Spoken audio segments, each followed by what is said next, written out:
Qarabağın Çempionlar Liqasında ilk 24-yə düşmə şansı varmı? Son illər Azərbaycan futbolunu Avropada layiqincə təmsil edən Qarabağ daha böyük uğurun astanasındadır.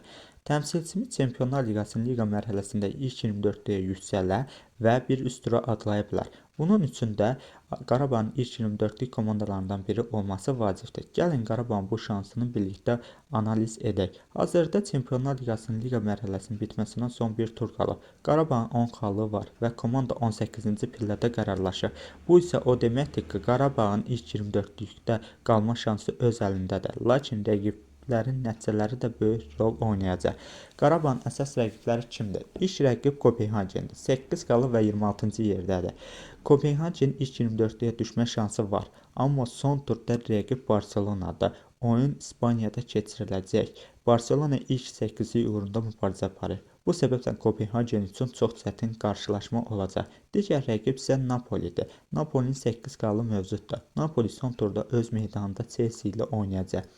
Napoli qalib gələ bilər, amma Chelsea ilk 8-dəki yerini qorumaq üçün mütləq qələbə qazanmaq istəyir. Napoli üçün şans var, lakin oyun olduqca çətin olacaq. Digər rəqib isə Olympiakosdur. Olympiakosun 8 xallı mövcuddur. Yunanistan təmsilçisi son turda Hollandiyada Ajax ilə qarşılaşacaq. Ajax qalib gəlsə belə bir üst tura yüksələ bilmir, amma Olympiakos üçün bu oyun həlledicidir. Buna görə də Olympiakos bütün gücü ilə oynayacaq. Digər rəqib isə Atletico Bilbao'dur. Atletico Bilbao'nun 8 xallı mövcuddur. Atletico Bilbao öz meydanında Sporting ilə üz-üzə gələcək. Bilbao ev oyunlarında çox güclüdür və rəqiblər arasında ən şanslı komandalardan biri sayılır. Digər rəqib isə Hollandiyanın PSV klubudur. 8 xallı və 22-ci yerdədir. PSV son turda Bayern Münih ilə oynayacaq. Bayern artıq 18 xalla 2-ci yerdədir. HCC də onlara kifayət edir. PSV artıq mütləq xal qazanmalıdır.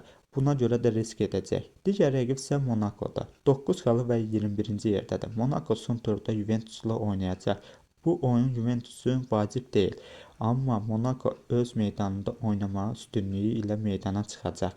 Qeyd edək ki, Juventus üçün bu oyun çox vacib deyil. Digər rəqib isə Bayer Leverkusendir.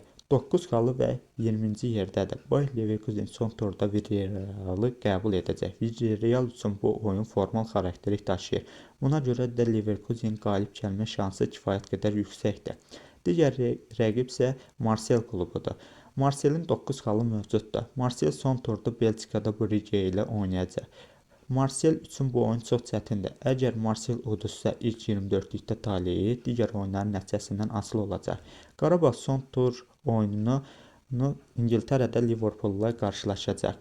Açıq danışsaq bu oyunda Qarabağın qalib gəlmə şansı çox azdır. Liverpool ilk 8-dəki yerini qorumaq üçün meydana çıxacaq. Lakin Qarabağ üçün vacib məqamlar bunlardır.